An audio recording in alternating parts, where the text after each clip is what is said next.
নমস্কার বন্ধুরা, আশা কিচেন অফিসিয়ালে তোমাদের সবাইকে স্বাগত। আজকে আমি রান্না করব পনির, রুটি, পরোটা, লুচি দিয়ে খাওয়ার জন্য শুদ্ধ নিরামিষ। তাই তোমাদের সঙ্গে শেয়ার করব। তো এখানে কি কি আছে সেটা প্রথমে দেখিয়ে নিচ্ছি। এই যেখানে 250 পনির আছে, আর এখানে আছে শুকনো লঙ্কা আর গোটা গরম মশলা, 2টো তেজপাতা, এখানে কাশ্মীরি লঙ্কার গুঁড়ো, হলুদ গুঁড়ো, নুন, চিনি, এখানে আছে আদা, জিরা, শুকনো লঙ্কা, কাঁচা লঙ্কা, ধনে বাটা, আর এখানে আছে চারমগজ বাটা, কাজু বাটা, আর হচ্ছে পোস্ত বাটা, আর এখানে টমেটো আছে ছোট ছোট 2টো, আর এখানে দুধ। কড়াইটা আমি আগেই বসিয়ে দিয়েছি, কড়াই গরম হয়ে গেছে। আমি সরষের তেল দিয়ে রান্নাটা করছি। আপনারা চাইলে রিফাইন অয়েল দিয়েও করা যায়। এবার একে একে 2টো তেজপাতা দিয়ে দিলাম, একটা শুকনো লঙ্কা আর গোটা গরম মশলাটা দিয়ে দিলাম। প্রথমেই দিয়ে দিচ্ছি বাটা মশলাটা, 1.5 চামচ দিলাম। এবার দিয়ে দিচ্ছি হলুদ গুঁড়োটা। এবার টমেটোটা দিয়ে দিচ্ছি।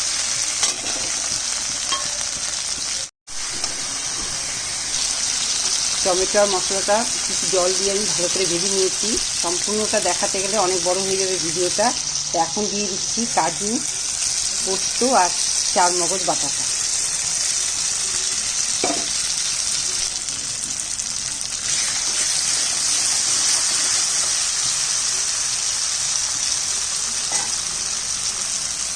মশলার বাটিটা একটু ধুয়ে দিলাম।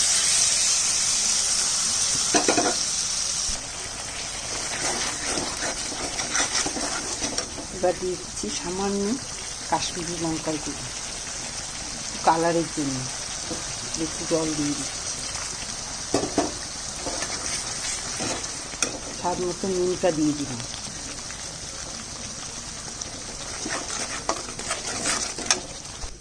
এবার দিব এই ক্রিমটা, এটা আমার ঘরে বসানো ক্রিম।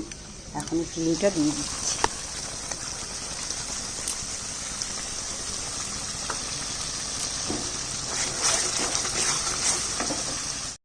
এবার দিয়ে দিচ্ছি চিনি।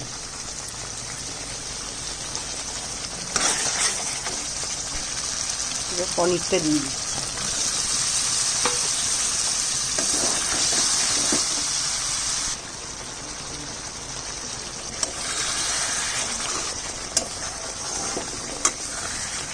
হয়ে গেছে।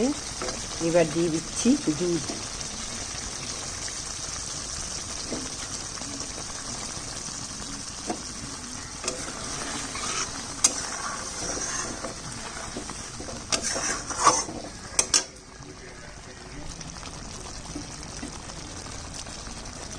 আরেকবার একটু দুধ দিয়েছিলাম, 1 কাপ আর একটু বেশি দিলাম, 1 কাপ। তো চাইলে কমও দিতে পারেন, আবার না দিলেও চলে। আমার দুধ আছে বলে আমি দিয়ে দিলাম। এবার দিয়ে দিচ্ছি সামান্য ঘি।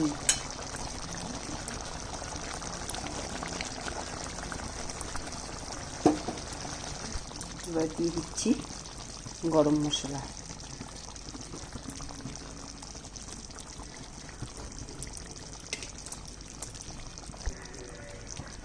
রান্না কমপ্লিট, আমি গ্যাসটা অফ করে দিব। আর বলছি, রান্নাটা যদি আপনাদের ভালো লাগে তো অবশ্যই একটা লাইক, শেয়ার, কমেন্ট করবেন। তা আজকের মতো রান্না এখানেই কমপ্লিট। আবার একটা নতুন রেসিপি নিয়ে আসবো। টাটা।